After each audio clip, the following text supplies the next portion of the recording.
A new king arose over Egypt who did not know Joseph.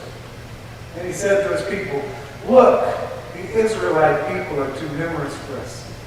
Let us deal shrewdly with them, so that they may not increase. Otherwise, in the event of war, they may join our enemies in fighting against us and rise from the ground." So they set taskmasters over them to oppress them with forced labor. And they built garrison cities for Pharaoh, Pithom and Ramses. But the more they were oppressed, the more they increased and spread out, so that the Egyptians came to dread the Israelites. The Egyptians ruthlessly imposed upon the Israelites the various labors that made them perform. Ruthlessly, they made life bitter for them with harsh labor, mortar and bricks, and with all sorts of tasks in the field. The king of Egypt spoke to the Hebrew midwives, one of whom was named Shiphrah, the other Puah, saying, "When you deliver the Hebrew women, look at the birth school. If it's a boy, kill him. If it's a girl, let her live." The midwives, fearing God, did not do as the king of Egypt had told them. They let the boys live. So the king of Egypt summoned the midwives and said to them, "Why have you done this thing, letting the boys live?" The midwives said to Pharaoh, "Because the Hebrew women are not like the Egyptian women. They're vigorous. Before the midwife can come to them, they have given birth." God dealt well with the midwives, and the people multiplied and increased greatly. And because the midwives feared God, he established households for them. Then Pharaoh charged all his people, saying, "Every boy that is born you shall throw into the Nile, but let every girl live." A certain man of the house of Levi went and married a Levite woman. The woman conceived and bore a son. When she saw how beautiful he was, he hid him for 3 months. She could hide him no longer. She got a wicker basket for him, caulked it with bitumen and pitch. She put the child into it and placed it among the reeds by the bank of the Nile. And the sister stationed herself at a distance to learn what would befall him. The daughter of Pharaoh came down to bathe in the Nile while her maidens walked along the Nile. She spied the basket among the reeds and sent the slave girl to fetch it. When she opened it, she saw that it was a child, a boy crying. She took pity on it and said, "This must be a Hebrew child." Then his sister said to Pharaoh's daughter, "Shall I go and get you a Hebrew nurse to suckle the child for you?" Pharaoh's daughter answered, "Yes." So the girl went and called the child's mother. Pharaoh's daughter said to her, "Take this child and nurse it for me. I'll pay you the wages." So the woman took the child and nursed it. When the child grew up, she brought him to Pharaoh's daughter and made him her son. She named him Moses, exclaiming, "I drew him out of the water." Grass withers, flower fades, the word of the Lord lives forever. This is the word of the Lord. All thanks be to God. The power of a good woman. Now, generations after Joseph and his family were known in Egypt, generations after Joseph rose to power in Egypt by God's grace to save Joseph and to save his brothers and the whole family and a whole lot more people. Generations after that, we've got a new Pharaoh. A new Pharaoh who knows nothing about these stories from generations before him, who knows nothing about how special Joseph was and how Joseph saved him and the Hebrews come from Joseph. He knows nothing about this. He just knows that there's a bunch of people there in Egypt called Hebrews, otherwise known as Israelites. And they were growing so large that Pharaoh was starting to get worried about them, getting nervous. He decided that they had better enslave the Hebrews to keep the Hebrews in check. Pause to recognize, the horrors of slavery and how exactly we find this issue not only in the scriptures, but also in our world today. Remember brothers and sisters in Pakistan who are fighting slavery, trapped with slaves. And we've got a powerful, strong woman named Anita and her loving husband, Shahid, serving as Christians, trying to help mitigate some of their suffering, giving food, giving worship, prayer, and healing. Doing everything they can to bring these children of God some relief from their suffering. At Brick Kiln, probably not far off what we're finding in the book of Exodus today. Pharaoh's plan didn't work, though. Making them slaves, it didn't stop them, it didn't slow them down. They continued to be fruitful and multiply to the dread of the Egyptians. So Pharaoh had to step up his game. Turned it up from dehumanization and brutality of slavery to infant murder. He told the Hebrew midwives to kill any boys who were born to the Hebrew women, wanting to keep the Hebrews weak. Kill off the boys, you don't have any grown men soldiers. Fight. But Pharaoh's darkness was still yet chased away by the light that shone in some very special women. Shipra and Puah start the list. They feared God. They played along with Pharaoh's plan. Sure, we'll do it, knowing they were going to keep those Hebrew boys alive. The Hebrews kept growing. Pharaoh wasn't thrilled about this, and so he turned it up another notch, and he took it from infanticide to genocide. He calls upon the people of Egypt to murder all the young boys born to the Hebrews. Systematic, that's getting ordinary citizens involved in this atrocity. And all Pharaoh's worldly power and depth in this awful situation that he was creating, you know what? He's made a complete fool by Shipra and Puah. And the kind of women who are strong enough to look Pharaoh straight in the face, this God King of Egypt, and say, sure, we'll do that. Yeah, we'll get right on it. Knowing good and well they were not going to kill those children. And now things have gotten so bad in Egypt. Imagine your baby being ripped out of your arms by your neighbor and thrown into the Nile and drowned in those waters. That's where we are right now. Then we meet another powerful, good woman. A Levite woman who gives birth to a son. Now the title of this sermon is called Of Water. And I've really been trying to avoid the reference, the allusion to water breaking in birth. Like when a baby is surrounded and cushioned by the amniotic sac, typically at the beginning of or during labor, your membranes will rupture. I don't know, I had to look it up, and that's what I found on the internet. But there is no escaping it.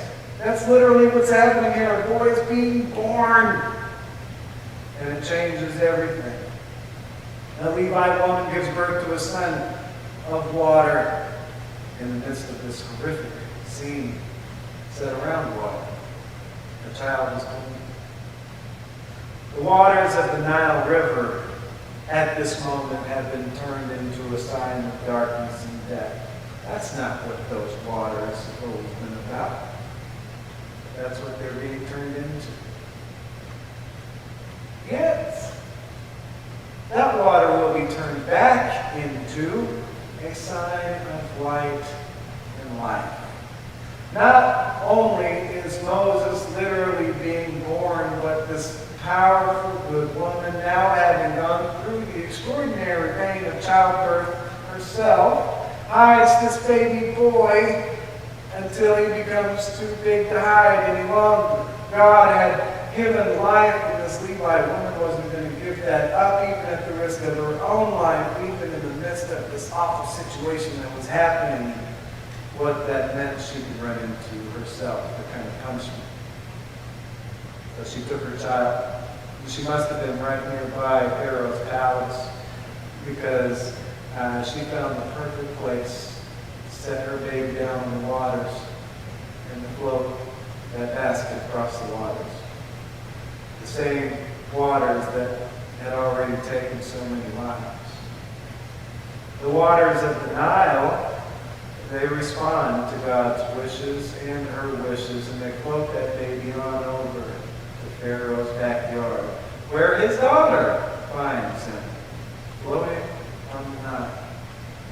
Waters of death turned into waters of life. Then we meet another powerful, good woman, the older sister of the baby boy. We find out later her name is Miriam. And she positioned herself in between her mom and Pharaoh's daughter somewhere so she could watch that basket go where it's going to go to see what was going to become of her little baby brother. As she watches, another powerful, good woman notices the baby floating in this wicker basket on the Nile River. She just happened to be bathing herself in the river at the time.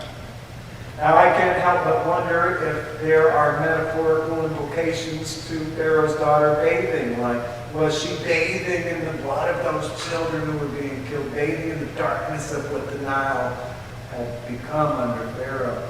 Or was she rather bathing in the light, bathing in what the Nile actually was, particularly in God's eyes? Maybe cleansing herself of that guilt, the implicit guilt that comes along with being part of a genocide that had come from her father.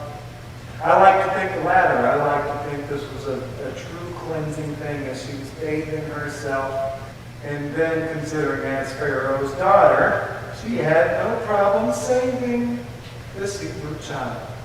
She saw him and immediately knew that he must have been a Hebrew child, and she immediately chose to use her power to save this Hebrew child and to take him under her wing. Didn't matter that he was Hebrew. Didn't matter that doing so would, just like Shipra and Puah did, would make a fool out of Pharaoh, and Pharaoh was her father.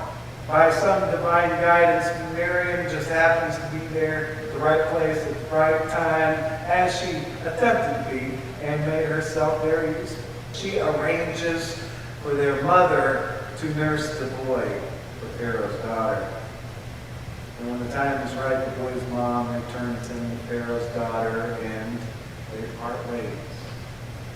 It's then we find out the special boy's name, Moses. Looking back, we know Moses will grow up and do great things. We know that he'll be the one that God will use to deliver the Hebrews from slavery in Egypt. But the story today tells us how the whole Moses thing wouldn't have even been possible if it wasn't for these powerful, good women in his life. In this part of the story, we definitely got a villain. We know who the bad guy is. Pharaoh is a bad dude. It's fair to put him with the likes of Hitler and Stalin, Pol Pot, genocides in the Balkans, and Armenia, and Rwanda recently in Myanmar. It's that kind of stuff. It's horrifying. We've got a true villain, but I'll tell you what, we've got some true heroes too. A true group of heroes stopping darkness in its tracks. And it just so happens that all those heroes are women. Powerful, good women. That's where Moses comes from. That's probably where you come from. And if not, maybe you can be the first powerful, good woman in your family. Maybe you can be the first one to raise a powerful, good woman in your family. Who knows? Like Shipra, Puah, Moses' mom, Miriam, Pharaoh's daughter, even the women working for Pharaoh's daughter who actually fetched Moses out of the water. Not to forget all those mothers who lost their boys to the Nile River. Pharaoh's horrific actions. All those sisters who lost their brothers. A young woman in the royal palace betraying her father and her people by saving the life of the Hebrew boy, knowing how important life is. These women heroically show us how to choose right over wrong, how to choose life over death, how to choose light over darkness, how to make a difference in this world. How to make a difference so big that it's a world-changing difference. For example, freeing an entire people from the bonds of slavery. Darkness and death is horrific. Yet somehow, God manages to overcome that with light and light. In the gospel message today, Jesus understands this. He needs followers who are going to be able to make those right decisions, good decisions, decisions for life. He asked us the question, who do you say I am? For people were calling him Elijah returning, John the Baptist back from the dead, Jeremiah, all kinds of ideas. Peter said, you are the Messiah, Son of the living God. Jesus, with great joy, said, blessed are you, for it was God who revealed this to you. Not flesh and blood, but God. Peter saw the truth right there in front of his eyes. He didn't quite understand what he'd gotten himself into, but he knew the truth right in front of his eyes as he looked at Jesus. He saw the difference between right and wrong in Jesus. He wholeheartedly believed that Jesus was straight from God, and Jesus explained to him that him recognizing that was a sign that he'd been blessed. Simply seeing the difference between right and wrong and choosing right, choosing good, choosing life, choosing love. That in itself is a blessing. It brings blessing. Perhaps at that moment, Peter remembered Jesus' baptism and remembered what he was all about. Perhaps at that moment, Peter remembered his own baptism, what he was all about. Like Jesus, we are born of water in the light of God. The baptismal water is not just the water-breaking waters of birth, but the baptismal waters, and that means something.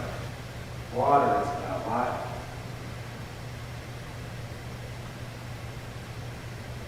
And God knew just the right people to reach out to. Powerful, good women. Women who already knew that water was there to give life. You know, God's really got a thing for life. And those women were totally on board.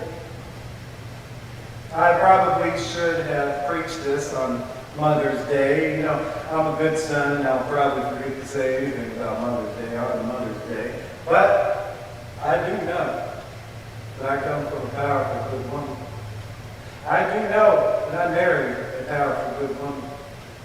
Praise God, we're doing our best to raise a powerful, good woman. I know powerful, good women in family, friends, in church.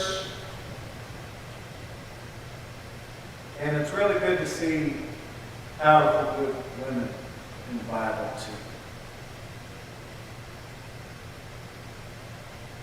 I think I can see what God sees in them, you know? Why God chose them. Likewise, why God chose those guys in the New Testament. Knowing the difference between light and darkness is essential. Right and wrong, the difference between good and evil, justice and injustice, the difference between forgiveness and hatred, acceptance and rejection, the difference between blessing and suffering, life and death itself, and choosing to work with God to chase away the darkness of this world.